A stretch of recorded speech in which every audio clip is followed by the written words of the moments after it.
So I haven't done anything like this before, but some of my friends were talking to me and thought it would be a great idea to kind of document their vehicles in case they ever lose them somehow, who knows, divorce, or maybe an accident, or just sold it on to the next person.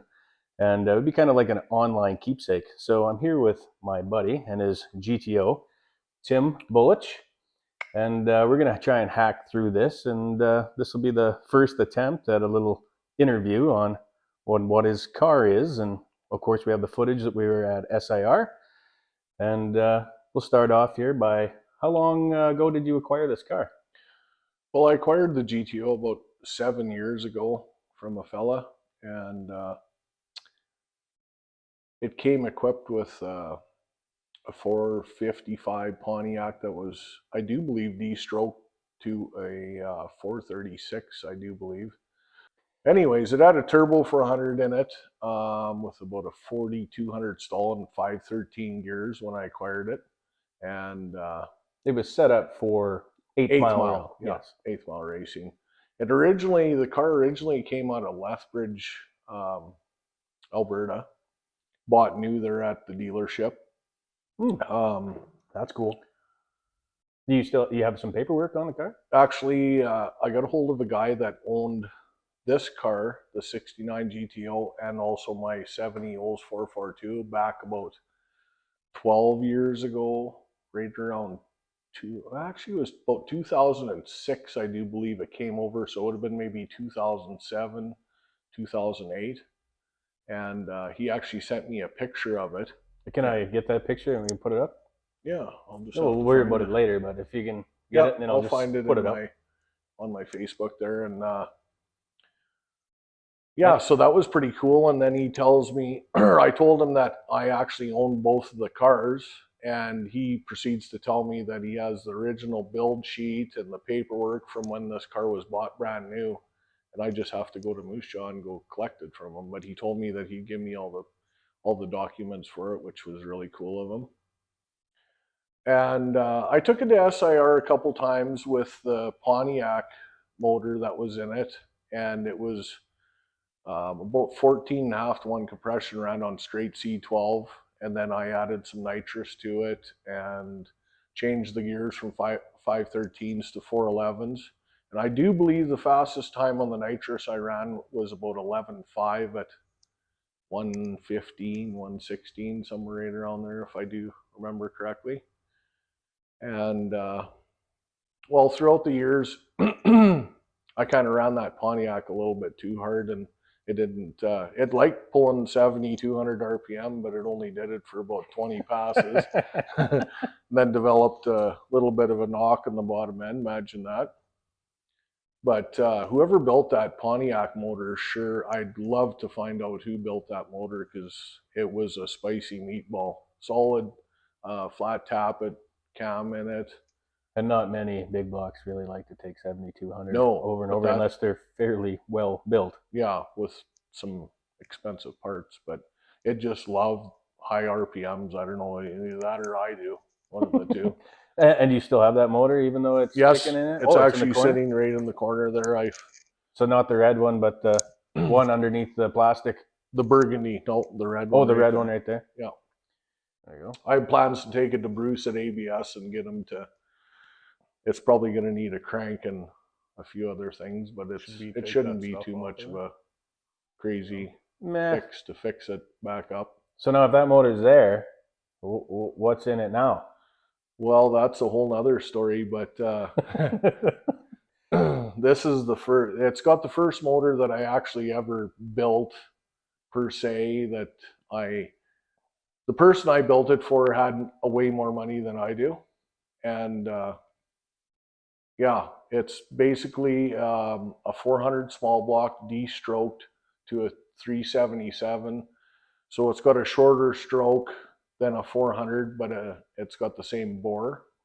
It's an Eagle rotating assembly with H-beam rods in it, SRP pistons. It's 14-1 compression. It's got a solid roller cam in it, nitrous cam. I have a Victor Junior intake on it on top of Victor Junior 23-degree angle plug race heads that were the best Edelbrock heads you could buy back in the day. And about how long ago was that? Oh, that motor was built in, it would be 16 years old this year. And it's never been taken apart. And it's never had the heads off. It's never had the oil pan off. And it's only lightly abused, right? Yes, I drive my stuff very nicely. It's probably nowhere to lie. Back in the day when I originally built it for the fella, we ran this thing on the highway every second day, probably burned a bottle of nitrous per day in it. I bet you, no word of a lie, it's probably had 500 pounds of nitrous ran through that motor in the last 16 years. That's some good tuning on the carburetor and fuel in there. Well, you have to, and run good fuel. Yeah.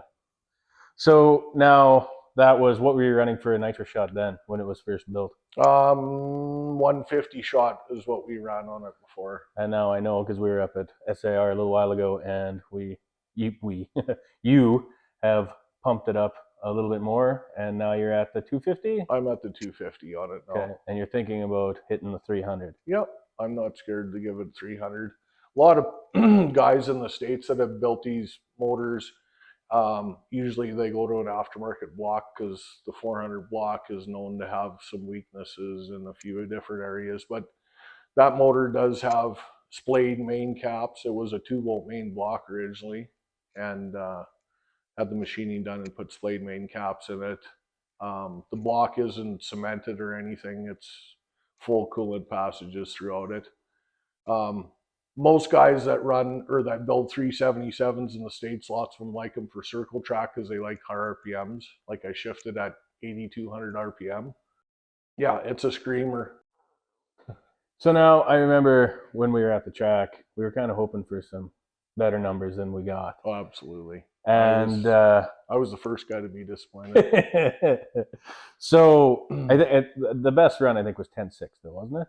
No, 10.9. 10.9? 10.9 at just about 125 mile an hour. Okay, I know I recorded that one. There's one that I thought I missed, and I thought it was 10.6. I have 10.9, eh? I have ran a lot faster times with it before. I think my best time with it was 10.2 at 128 or something like that. Yeah, but there was some serious traction issues at the track that day. Yeah. Lots of guys weren't hooking up. The air was really bad.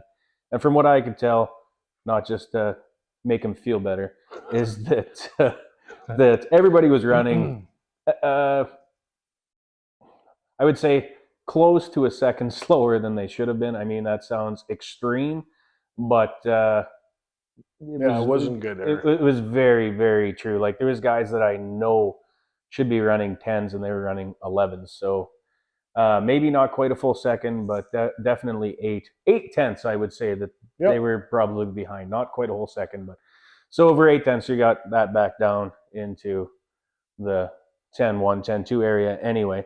So why do you think you're slipping so bad besides bad track? Well, we had a few issues. I had my front suspension, the Coney shocks that were in, drag shocks that were in here were probably from maybe 1982. So well, this car was like, when this car was actually set up for racing? Like, well, it's only all got fiberglass front end and stuff on it. They pretty much made it into a race car, I'm thinking, within 2, 3, maybe 4 years of its original life of coming from the factory, I do believe. Well, it only has 47,000 original miles on it. Oh wow. Yeah. So you have found some parts on here that like are old school drag racing parts that you cannot find anymore. I added in some. I put some new front shocks on and drag shocks, and I added one shock in the passenger rear. I kind of have a little bit of a budget that I have to work with because I'm not a super rich guy, but we try and use whatever I got to make things work, and that's how I got a lot of respect from a few different racers here and there, is because I try and make things work. This isn't his only car, and like I said, we have another. What year is the Cutlass? Right here. This is a 442, but it's a 1970. 1970, and then he's got another 1978 Oldsmobile Cutlass, not a 442, that we will definitely be making. That's a good story. Another definite video on that one to come. Maybe not in the near future, but definitely will be done on that one anyway. And he's not a newcomer to performance or hot rodding. Still learning. What we should probably talk about. I guess they probably can't see it in the camera, but you have your business logo over there. You could probably give that a little shot. He's the owner and sole worker of White Line Racing, a little garage of Performance Plus. And I've seen him do quite a bit of work for lots of people. If you're from the area here, you will see lots of White Line Racing stickers. I'll show you the picture of the 442 right now with that on the front. But other than that, we were talking about a little bit of traction issue with the back, and the back setup is done basically like a mid-70s. It's a ladder bar setup with a 12-bolt diff in it. It has rear coilovers on it. One thing I forgot to mention was the tranny. It's got a 2-speed power glide in it, built by Transmission Specialties. It's a 5400 stall converter in it with a trans brake, and it works well. 16 years that thing's been pounding on, and I think I've set the bands in the tranny once, and that was this year before I went to the track the last time. And from what I know about you, you're not really a big fan of 2 speeds. No, and I don't know, it was kind of something that I wanted to try, but I'd like to actually go back to a 3-speed in it and put about a 4500 converter in it, just to keep it in that power band, because it's got a pretty peaky power band from about 5,000 to 8,000 RPM, 4,500 say to 82 or whatever. That's where it really seems to shine. So the power glide seems to drop it back too much RPM, and then it's trying to build that back up. Well, a 3-speed would keep it in that RPM better, and I think it would actually go faster. 2-speed, some say, give me better traction because it loads it up more in your first gear, but there's obviously going to be benefits of the one and of the other. Yep, no doubt. Give and take there, right? Absolutely. I would like to see it set up with a 3-speed again. I mean, Me lots too. of guys love to run the 2-speed power glides on the track, and they're probably more consistent. Yep, that they are. But I think you would probably gain a little I bit. think it would. But you're going out again this upcoming weekend, heading back to SIR. I won't be able to make it to that one because of a different event that I have to be at that I won't be recording. So did I miss anything on there that you would like to mention with the car? No, I think we pretty much got everything covered. Like it's a stock chassis. Like there's nothing really done to it chassis wise other than the fiberglass front end that's on it. And you must have an idea on weight, eh? You know what it's right around 3,000 without me in it. Okay, so it's still fairly heavy. 3215 with me in it. So we can shave a few pounds there by going on a diet, maybe. Yeah, get you a couple more. No doubt. Start working out a little bit. This weekend, though, you were probably projecting to hit a little bit better of a number. You think the track's going to be a little bit better? Are they prepping the track a little bit better this time? Or? I sure hope so. I think they're going to be. Last time it seemed like they only had it prepped for maybe 300 feet if I was a betting man on it. But well, there was some runs there that I recorded that you looked pretty. Oh, it was pretty hairy all over the place there. Are you changing the tires this time or not? No, I'm going to run the same tires. I'm just going to heat them up a little bit better. A little bit better. Well, you heated them up a lot more than lots of guys last time. Oh, we'll do it even better. Do a little John Force stuff. Awesome. Well, if that's all we're gonna mention on the car, thank you for giving me your time. Anytime, buddy. And thank you all for watching. Thank you. And hopefully we'll have some more of this stuff in the near future. Enjoy. Have a great day.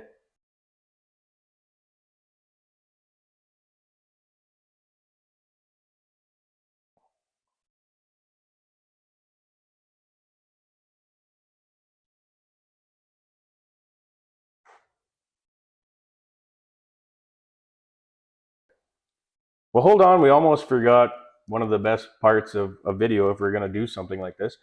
And we do have lots of the car running at the track and out of the garage and stuff, and loading and unloading. But that was a couple weeks ago. And now Tim has told me that he has done some more tuning. He also had this here. I don't know if we can catch it in camera, but it was definitely time to change that. And he did a bit more tuning, and he says, you got to hear this thing run now. It sounds totally different. So yeah, can we hear it run? Absolutely. We'll just have to open up the garage doors so we don't choke ourselves on the Q16.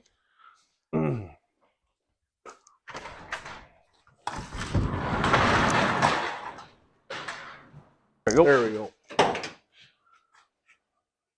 Gentlemen, start your engines. Oh, mercy. I'm getting too old for this.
Well, that sounds awesome. She sounds peppy. Maybe a little bit too much advanced. I might have to hook up my start retard on my box, but sure likes that locked out timing. Awesome stuff. Thanks again. You betcha, buddy. Okay, so the microphone, we had a little microphone mishap there, and that didn't really do it justice, so I'm going to try a different microphone on it here. We're going to fire it up again, because we thought it sounded like absolute trash in the audio.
That hopefully is better.